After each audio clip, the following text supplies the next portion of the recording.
past 5 o'clock in the afternoon, Domingo, Sunday. March 9, 2025. Mayo kay gatutod si Migo Boy diri o sang mga dahon.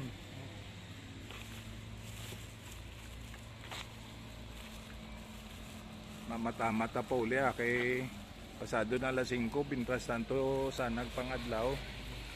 Pauli kita.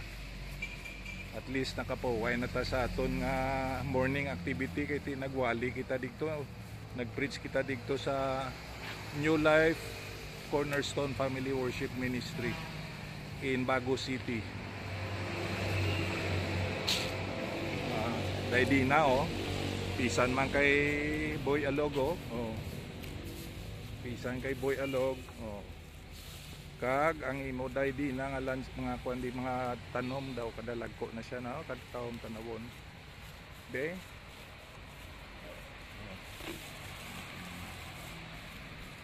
si ang imo bamboo so katagas na day di na ang imo mga kawayan iyan ni obra ni Shelly Ann.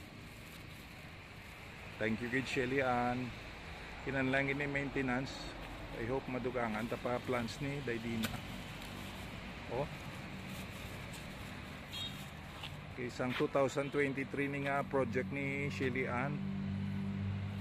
Miss Shelly Ann.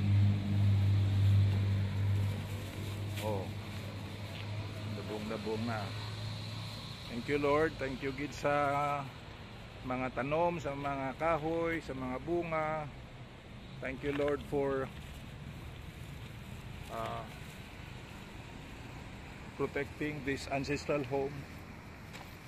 This is I think 71 years old nga ancestral home.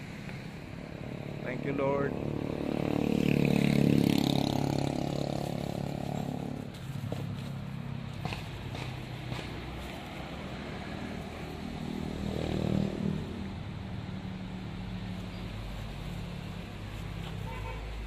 We better get going.